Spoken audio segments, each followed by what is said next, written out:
Saúde no ar. Informação na dose certa.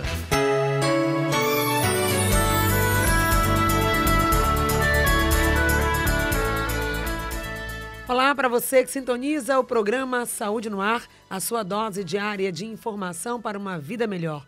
Informações, orientações para que você possa cuidar do seu maior bem, o seu maior patrimônio, que é a sua saúde, a sua vida. Estamos juntos a partir de agora, sempre trazendo um tema do seu interesse. Hoje o Saúde no Ar vai falar sobre o Ebola. Também vamos falar sobre transmissão, sobre doação de sangue, e você é o nosso convidado a participar. Trazemos esse tema porque são muitos assuntos, muitos detalhes que são colocados através da mídia, e a população nesse momento já começa a se perguntar, a se questionar, e a nossa ideia é exatamente isso: esclarecer a sua dúvida sobre esse tema, que é hoje um dos grandes assuntos discutidos na área da saúde no mundo inteiro. Ebola é o nosso assunto, será o nosso convidado, estará aqui para falar sobre esse assunto o Dr. Estácio Ferreira Ramos, ele que é médico hematologista e já há algum tempo vem desenvolvendo uma pesquisa sobre esse assunto. Mitos e verdades sobre o Ebola é o nosso assunto de hoje. O Saúde no Ar tem a apresentação de Patrícia Tosta, a produção de Edla Maiara. Fique com a gente. Estamos juntos no Saúde no Ar de hoje, trazendo um assunto de grande importância. Vamos falar sobre o Ebola. A epidemia causada pelo vírus está se transformando em um problema sério, em uma grande ameaça, e deixa a população do mundo inteiro muito apreensiva.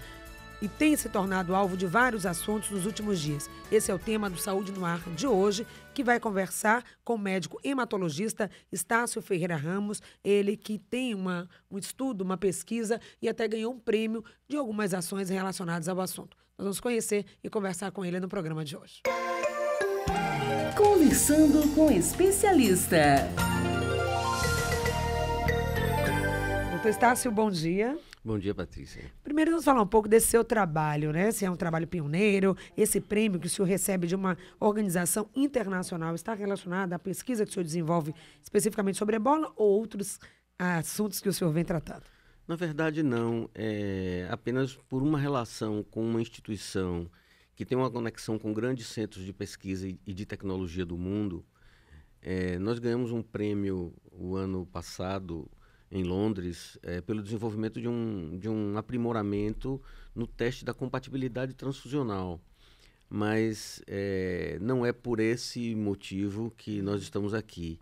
Nós, por ter conexões com esses grupos que demandam soluções tecnológicas para problemas complexos, nós estamos estudando uma forma de amplificar sinais clínicos das pessoas que sequer sabem ainda que estão doentes, para ser um indicador de triagem de pessoas em grandes locais de grande fluxo.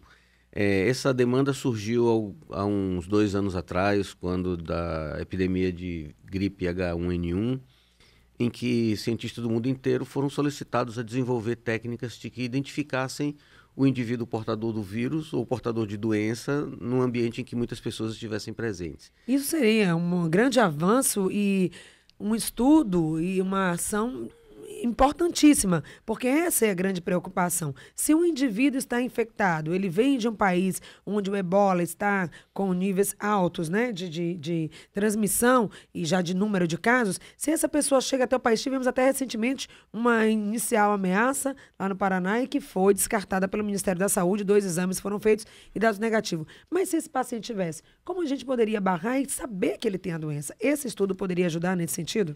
A ideia é essa, porém, isso é algo muito complexo, envolve barreiras éticas, envolve uma série de argumentos pró e contra. Mas existem argumentos dos defensores da ideia de que se nós fazemos triagem da população que entra nos aviões atrás de armas ou drogas ou contrabando, nós também poderemos fazer a triagem para detectar doenças e proteger outras pessoas. Não é uma questão de discriminar de forma alguma o indivíduo doente, pelo contrário, é até de protegê-lo também e poder prestar uma assistência mais rápida e um isolamento, uma quarentena mais precoce, poupando as pessoas.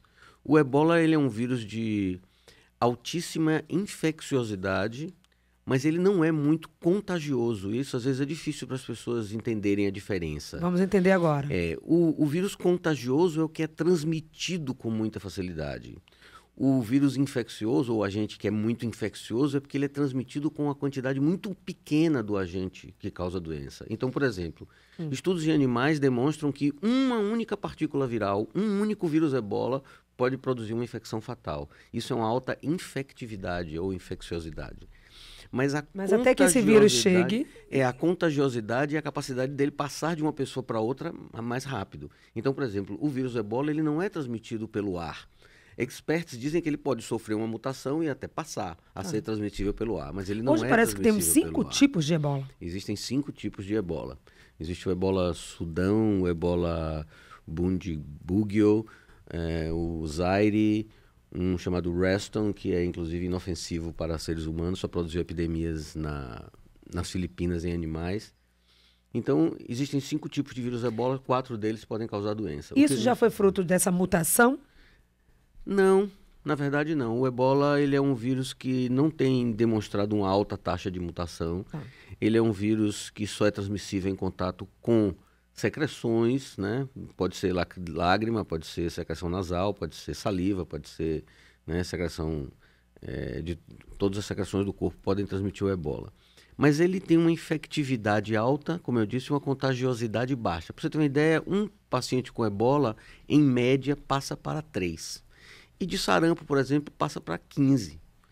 Existe todo um contexto social. Isso passa em que sentido? Se estão essas duas pessoas no mesmo espaço. Cada pessoa de ebola, como regra geral, transmite o vírus para mais 3. Ok. Então, é uma baixa contagiosidade. Mas o problema não é só a contagiosidade, é a letalidade. Que muita gente está falando em 90%, porque a mídia gosta muito de paroxismo. Mas assim, a letalidade do ebola é de metade a 90% dos pacientes que contraem a infecção. Claro, quando um assunto como esse está na mídia, está na pauta do dia, tudo é dito, na agenda do dia, tudo é dito. Já vi casos, informações, inclusive, que o paciente chega a óbito, que morreu, mesmo assim ele continua transmitindo o vírus, permanece e essa infecção acontece. Permanece durante algum tempo. Uma das vítimas contumazes do ebola na Isso África, é real, então? Isso é real. Tem sido as pessoas que cuidam dos cadáveres, quem prepara os funerais, as pessoas têm sido vitimadas pelo contato com as secreções das pessoas que já morreram ou com restos mortais, inclusive. É um problema muito sério porque está, inclusive, amedrontando até profissionais de saúde. Existem relatos de dificuldades na alocação de pessoas para cuidar de pacientes com o vírus, o que também não faz muito sentido, embora com toda a proteção do mundo, nos Estados Unidos, a doença já foi transmitida para algumas pessoas que estavam cuidando dos pacientes, né? Então isso é uma coisa preocupante. Claro que não queremos nem pensar nisso, mas também precisamos, principalmente num programa em que a gente visa e tem como pauta a saúde, não podemos deixar de pensar também nessa possibilidade. Em caso de chegada do vírus ebola no Brasil, é possível que os profissionais da área de saúde seriam os primeiros? É possível que chegue primeiro por eles, por conta desse contato e da forma, até como já aconteceu em outros lugares, na Europa, nos Estados Unidos, que os enfermeiros, as pessoas que estavam cuidando, que foram infectados? Os cuidadores correm riscos, né? Morreram já 2 médicos, existem enfermeiras infectadas, outras pessoas já morreram, cuidadores na África. É uma preocupação, de fato. Porém, com o adequado aparato técnico, com as medidas de proteção, esse é um risco pequeno, porém é um risco que existe. Não se pode desmistificar isso sem falar que existe o risco. A preocupação com o ebola maior da transmissão, na verdade, é o Sudeste Asiático. Os indianos, os paquistaneses fazem muito comércio na África e eles podem retornar para a Índia ou para o Paquistão, para regiões altamente de alta densidade demográfica, e nesses locais é que o ebola parece ser assim, um filme de terror potencial.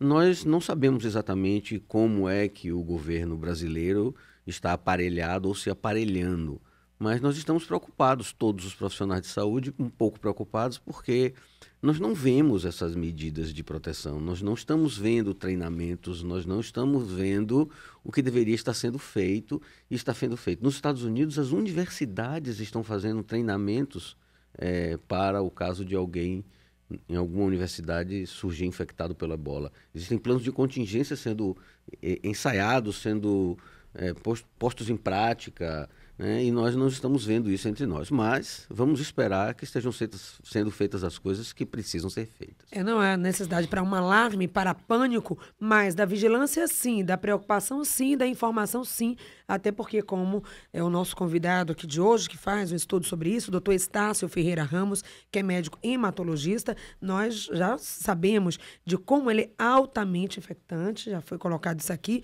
e também um vírus mortal, ele mata 1 em cada 2 doentes infectados, né? Ou mais, né? O índice é muito grande de óbitos de pessoas que foram infectadas pelo ebola. O Brasil, o governo brasileiro já vem divulgando ações dentro de portos, aeroportos, informações para conter. Há dito isso pelo próprio ministro da Saúde, Arthur Quioro, que há sim um plano de emergência caso aconteça o primeiro caso detectado no Brasil e que tudo está sob controle. Mas o mais importante é que a gente fique bem informado sobre essa questão. Agora, o que é importante nesse momento que a população saiba? Quais são as informações básicas que é preciso saber até para que não haja pânico? Olha, nós temos muito pouco contato com pessoas que vêm das regiões da África, né? Mas nós devemos estar preocupados no contato com as pessoas que vêm desses países, sem, evidentemente, que discriminá-los. Mas pessoas que vêm desses países e apresentam algum quadro clínico, já que o ebola é uma virose que apresenta sintomas muito comuns a muitas outras doenças, essas pessoas, ao procurarem as instituições de saúde e informarem que estão vindo de algum desses países da África, ou de um país da África de um modo geral, precisa-se estar alerta para essa possibilidade e tomar as medidas, que basicamente são medidas higiênicas. Eu costumo dizer que lavar as mãos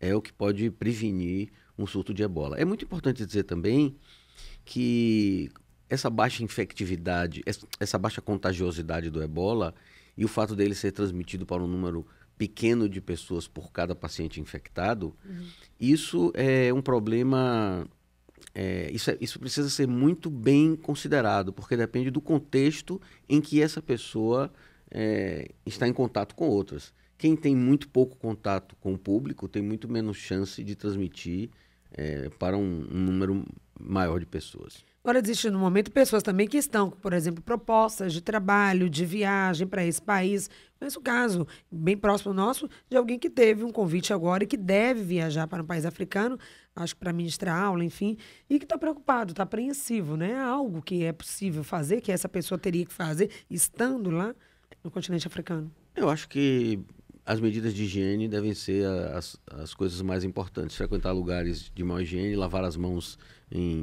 sempre que possível. E o ebola é um vírus muito susceptível às medidas de higiene, embora ele possa sobreviver muito tempo numa superfície úmida e muitas horas numa superfície seca, mas ele é muito susceptível a todo e qualquer agente tensoativo, detergentes, hipoclorito, sabão comum. Então, não é difícil destruir o vírus ebola. Então, a higiene é o instrumento mais importante para se prevenir do contágio do vírus ebola. E a gente amplia, né, essa atenção para não só ebola, que ainda não é um caso, não existe caso no Brasil, mas estamos já conversando aqui com você, trazendo informações, mas outras questões também. Temos aí a chikungunya, já com muitos casos, principalmente aí na cidade de Feira de Santana e região, e tantas outras doenças virais, transmitidas também por bactéria. Importância sempre da higiene, de você manter esse controle primeiro pessoal, depois na sua casa, na sua família e, claro, também da comunidade. E hoje aqui no Saúde na Sua Cidade, nós vamos conhecer uma unidade importantíssima que presta um grande serviço aqui em todo o estado, que é o Hemoba. Vamos conversar com Irailde Santana, médica hemoterapeuta e coordenadora do atendimento aos doadores de sangue. Ela que vai falar um pouco sobre essa doação, a doação externa, foi suspensa em Feira de Santana, aqui em Salvador, como é que está e como é que o Hemoba trabalha, Irailde? Bom dia. Bom dia, Patrícia. Bom dia, ouvintes. Na realidade, assim, a coleta de sangue aqui em Salvador continua normal, né? No início de setembro, teve uma nota técnica do Ministério da Saúde orientando sobre os critérios que a gente poderia adotar para haver um melhor controle na questão do chikungunya. Sim.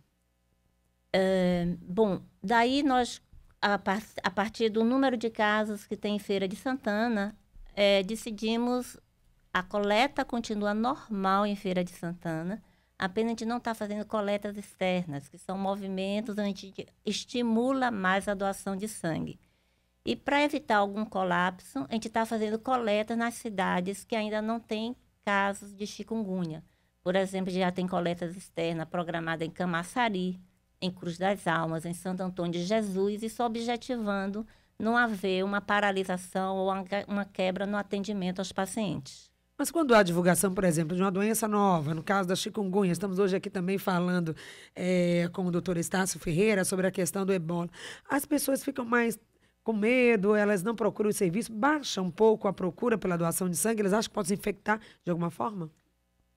A gente não experiencia isso. Sim. Na realidade, assim, há uma diminuição porque a gente tem critérios clínicos adotados na hora de atendimento ao doador.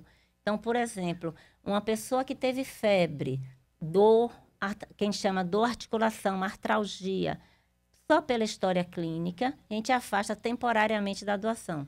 Vamos conhecer o trabalho do Imoba, como é que atua aqui em Salvador, o déficit de doadores, também de bolsas de sangue, como você pode se tornar um doador daqui a pouquinho aqui no Saúde no Ar. Quero voltar para o doutor Estácio Ferreira, hoje falando sobre essa questão ebola. O senhor falava desse estudo, né? Que seria, do ponto de vista da tecnologia, muito bom poder detectar quem tem ou quem não tem a doença, antes mesmo de qualquer procedimento, até mesmo de uma doação. Na verdade, é assim, o corpo fala. E um médico muito experiente, com a simples inspeção do paciente, ele pode ter uma noção de se esse paciente tem alguma doença. Isso a gente chama de diagnóstico sindrômico. Ele verifica alguma anormalidade. Só que isso é impossível ser feito numa grande massa de pessoas transitando por um aeroporto ou por uma estação de trem, por exemplo. Então, o desafio que se coloca por instituições internacionais de pesquisa, e tem vários grupos trabalhando nisso, já houve esse trabalho com a gripe aviária, mas há uma nova demanda para que se busque identificar novamente esses fatores. E para isso vai ter que se usar sistemas automatizados, né? Análise de imagem, vários tipos de análise de imagem, que podem ajudar um sistema, um software, usando uma tecnologia chamada redes neurais, a analisar essas imagens, comparar padrões. Então, por exemplo, se uma pessoa anda claudicando, mancando, essa pessoa, obviamente, que tem uma doença no sistema musculoesquelético, né? Não é essa doença que nós estamos buscando, mas uma pessoa que está se sentindo abatida, ela vai andar mais devagar, com passos mais curtos, ou ela vai ter algum sinal como sudorese, ou ela vai parar muitas vezes, parar com mais frequência. Então, esse padrão, utilizando um sistema chamado de Big Data, de grande análise, de grande número de dados, de um grande número de pessoas, pode fornecer informações sobre quem precisa de uma triagem mais imediata ou mais rápida, né? Então, por exemplo, hoje já existe, que não existia 10 anos atrás, os termômetros infravermelhos. Então, hoje, você não precisa encostar num paciente, numa pessoa que você suspeita que esteja com a gripe ou com um vírus, porque você pode tomar a temperatura a uma pequena distância dessa pessoa com uma pistola que vai lhe mostrar qual é a temperatura. Então, isso já foi um desenvolvimento tecnológico, mas esse é um desenvolvimento muito simples, muito rudimentar. A gente quer as instituições de pesquisa internacionais, e que não, inclusive, muitas delas têm por trás grandes indústrias, né? Elas estão demandando tecnologias nesse sentido. E é nisso, uma dessas tecnologias, que a gente está fazendo, aprimorando, na verdade, um estudo que nós já fizemos para a gripe aviária. Vamos saber como é que isso está aqui no Brasil, como é que o Brasil também se posiciona e se coloca nesses estudos, nessas pesquisas internacionais. É importante também a gente saber que temos pesquisadores nossos aqui envolvidos com pesquisas tão interessantes que pode trazer realmente uma condição melhor de diagnóstico de algumas doenças e até encaminhar alguns tratamentos. Quero voltar aqui para falar com a Irailde Santana, lá do Imoba, Iraildes, porque nós estamos entrando agora num período também de autoestação, onde a procura, né, a demanda pelo uso de bolsas de sangue aumenta. Posso estar enganada, mas acredito que sim. Vem festas populares, também já fechando o ciclo, o carnaval. E qual seria a orientação do Imoba nesse sentido? Exatamente. Esse é um período especial para a gente, não só na Bahia, como no Brasil, né? Porque é um momento de férias, as pessoas se deslocam e esquecem um pouquinho dos nossos deveres, talvez, né? Mas, assim, o que a gente pede à população é que se lembre sempre que alguém precisa, tem alguém no hospital, é um procedimento cirúrgico precisando de uma transfusão de sangue. né, que talvez antes da gente sair de nossas férias, para as nossas férias, a gente faça uma doação de sangue. Compareça às unidades do Hemoba ou qualquer outro serviço de hemoterapia da cidade, nós temos outros serviços, e faça essa doação. Sempre tem alguém precisando. E essa doação também, às vezes, pode fazer em alguns pontos, né? O Hemoba também tem esse trabalho de ir até um shopping, ir até um centro. Para saber, digamos assim, essa rotina, onde o imóvel vai estar, a gente tem algum site, algum endereço que o ouvinte pode estar acessando? Sim, nós temos o site do Hemoba, www.hemoba.ba.gov.br, e lá nós temos todo o calendário de agendamento. Por exemplo, hoje nós estamos no Shopping Salvador, nós temos uma boa parceria com o shopping, onde a gente bota nossa unidade móvel no estacionamento. Amanhã nós estaremos no Ministério Público do CAB, na quinta e na sexta. Então, geralmente, essa unidade móvel está na comunidade ou nos prédios, nas entidades, para poder estimular a doação de sangue e a doação também, cadastramento para a doação de medula óssea. 3328-7666 é o nosso telefone para a sua participação. Você liga e participa. Estamos falando hoje com o doutor Estácio Ferreira, sobre o ebola e novas tecnologias, possibilidades de avançar nesse processo onde a tecnologia pode ajudar no diagnóstico da doença e, claro, também esclarecendo algumas dúvidas que possam surgir com relação ao tema. Então, Estácio, estávamos falando exatamente disso. E o Brasil, como é que se coloca nessas pesquisas internacionais com relação específica ao ebola? O que a gente tem avançado nesse sentido? Eu realmente não sei responder essa pergunta. Eu não sei o que é que está sendo feito no Brasil, não acredito que esteja sendo feito muita coisa. Não é um problema que tenha nos afetado ainda. O primeiro mundo mais rico também, no meu entender, negligenciou o ebola, deixou ele relativamente distante da pesquisa, porque estamos correndo atrás de uma vacina que deverá ser testada em janeiro na África, segundo a Organização Mundial de Saúde, mas essa vacina já devia estar pronta há muito tempo. Mais de 40 anos o primeiro caso de ebola, né? O primeiro caso de ebola foi em 76, né? Então nós já estamos aí vivendo um bom período de conhecimento desse vírus e do próprio Marburg, que é um vírus primo do ebola, que já causou infecções em seres humanos e em macacos na Alemanha. Mas eu não sei o que é que o Brasil está fazendo, o que o Centro de Pesquisa está fazendo. Eu faço uma pesquisa muito independente, muito ensimesmada, digamos assim, sem apoios, mas eu tenho tido um relativo sucesso porque eu tenho buscado resolver problemas importantes através de soluções baratas e simples. E essa relação cientista, pesquisadores e, claro, e os serviços que podem colocar isso do ponto de vista técnico operacional é muito importante, né? Sem dúvida, isso é um fator fundamental. Qual é a faixa etária, né? Até quando você pode dar e quem são, na verdade, as pessoas, qual é o perfil de doador de sangue? Vamos falar sobre isso. Antes, doutor Estácio, essa pergunta do vídeo, de onde é que surge, né? O ebola surge como? As doenças mudam. Os micro-organismos que causam doença se adaptam a um mundo que também muda, né? As doenças não são estáticas. O vírus ebola, como o Marburg e o próprio HIV e vários outros, eles fizeram o que a gente chama de uma transição interespécie. Então, acredita-se, por exemplo, que o ebola venha do hábito de comer morcegos frutívoros, onde esses vírus são encontrados com grande facilidade na África. Então, é o contato de seres humanos com animais, quer seja para domesticá-los ou para usá-los como alimento, que faz com que um vírus de origem animal na cadeia biológica acabe migrando, passando para o ser humano, onde às vezes ele encontra condições de fazer doença, de produzir doença e disseminar usando a própria estrutura biológica do ser humano como instrumento de transmissão. Ele entra na célula, ele modifica aquela célula, ele se reproduz e encontra ali um ambiente favorável. Encontra um ambiente favorável, produz doença, e aí pessoas vão cuidar dessa pessoa e pegam esse vírus e passam para outras e assim surge. Pois é uma zoonose, vem do animal, possivelmente aí o primeiro hospedeiro, né? Exatamente. O infante zero veio aí, comeu esse morcego com o vírus e acaba transmitindo para outras pessoas. De humano para humano também, já falamos aqui, a transmissão é feita através de secreções, não pela via aérea respiratória. Mas tem a pergunta aqui da ouvinte, ela quer saber, com 55 anos, eu posso ser um doador? Qual é o perfil? Na realidade, assim, Patrícia, vamos falar de doação de medula óssea, que foi a pergunta dela, né? Então, para ser um candidato à doação de medula óssea, existe o critério, você está em boas condições de saúde e a questão idade, que é 18 a 54 anos para você se cadastrar e você permanece nesse cadastro até 60 anos. Na doação de sangue padrão, normal, que a gente faz diariamente, a idade é de 18 a 69 anos.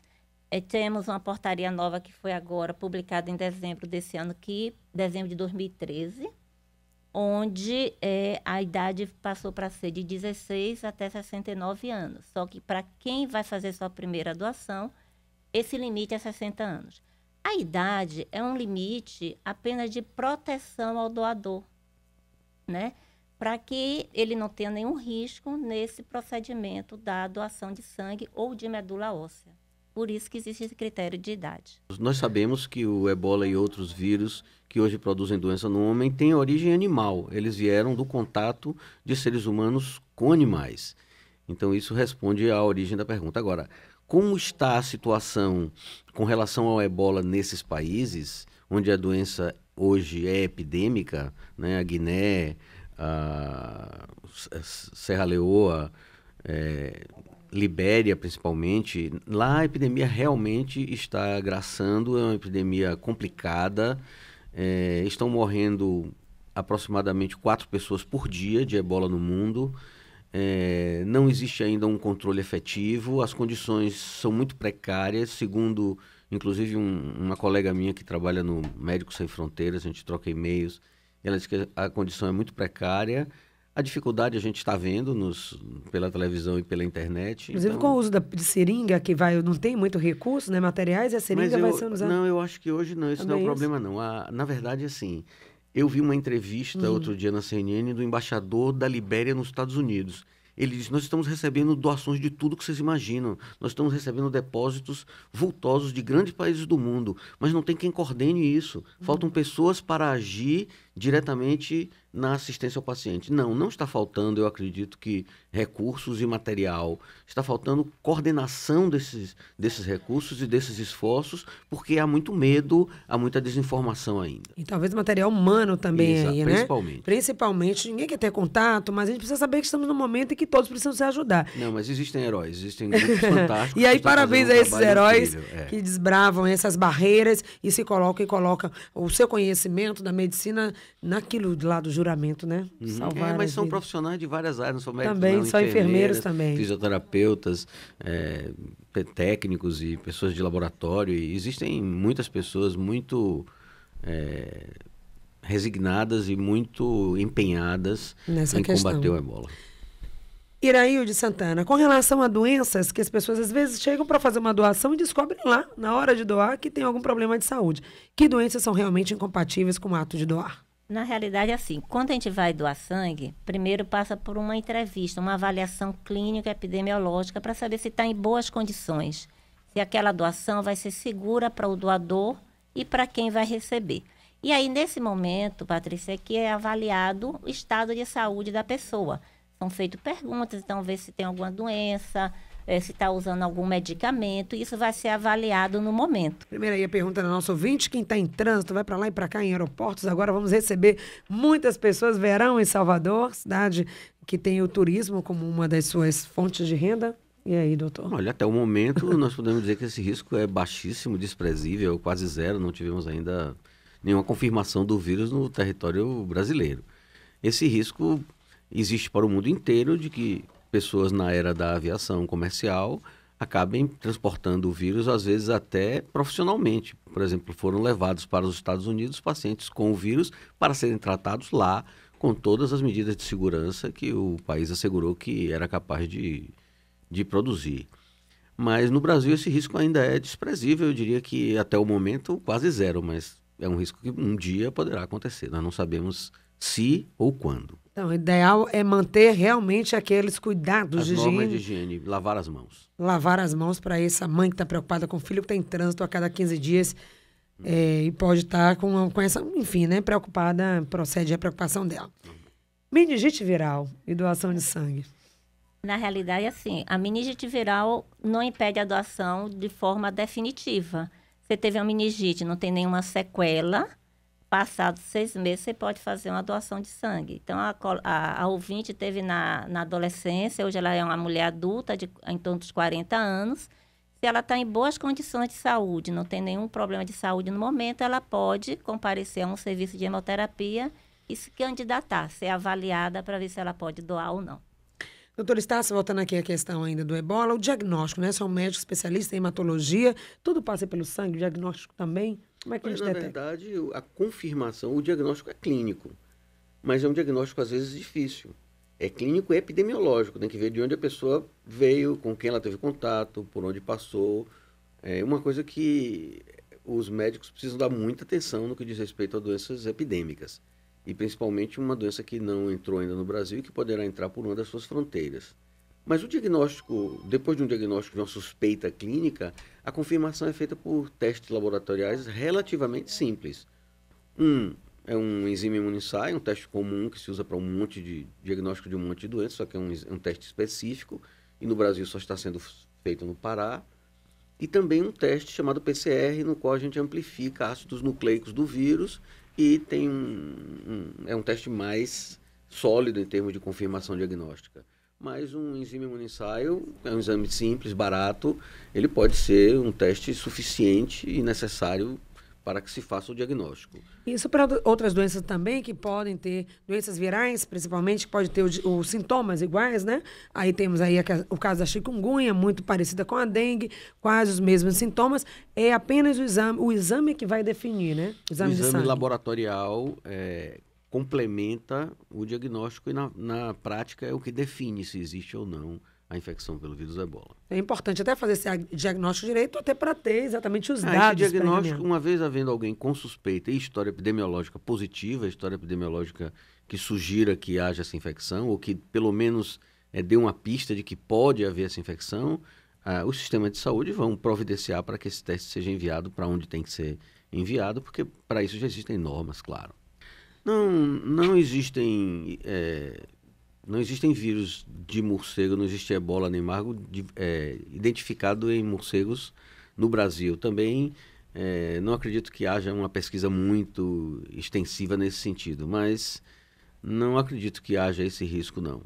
Esses morcegos frutívoros que portam, mas teoricamente, vírus de animais podem se adaptar e produzir doença no ser humano. E claro, e o contato com esse tipo de animal, né, deve ser evitado. Deve ser evitado, não só por conta do ebola, mas outras doenças que ele pode estar hospedando. Lógico. Nós vamos voltar aqui a Irailde Santana, falar mais um pouco sobre o Hemoba, como aqui em Salvador está estruturado e como as pessoas podem buscar o serviço. Ok. Nós somos um serviço da Secretaria de Saúde do Estado da Bahia, né? E nós atendemos a todos os hospitais públicos de Salvador, região metropolitana, e nós convocamos a população para nos ajudar nessa missão, né? A população está presente na questão da doação de sangue, que é uma questão de cidadania, né? A doação de sangue, a necessidade do sangue permeia o nosso dia a dia, só que a gente acaba não pensando nela, né? Mas sempre tem alguém precisando e que é importante, né? De tirar um pouquinho do nosso tempo para ajudar o outro. E que essas doenças e todas essas informações não confundam os doadores, que eles possam fazer a sua doação de forma garantida, com toda a assistência que, claro, um órgão como o Hemoba deve proporcionar à população. Muito obrigada, então, pela sua presença. Obrigada a você. Doutor Estácio Ferreira Ramos, falando ainda dessa pesquisa, já finalizando com as suas considerações finais, quais serão os próximos passos? Na verdade, a proposta que eu estou fazendo é uma proposta relativamente simples. Eu não sei qual será a resposta a essa proposta, é uma proposta como várias outras. Apenas recebi um e-mail de que a proposta foi bem recebida e que será estudada, mas eu continuo pensando em soluções para problemas de saúde do ser humano. Eu, inclusive, tenho outra linha de pesquisa que eu venho me dedicando há 11 anos e que será objeto de um livro que eu estou exaustivamente escrevendo e acredito que mais pouco tempo ele estará pronto. Falaremos sobre isso também em uma outra oportunidade. Okay. Muito obrigada, são 10h59. O Saúde no Ar de hoje fica por aqui, voltamos amanhã com muito mais informações e orientações para você. Um grande beijo, um grande abraço, até lá. Saúde no Ar. Informação na dose certa.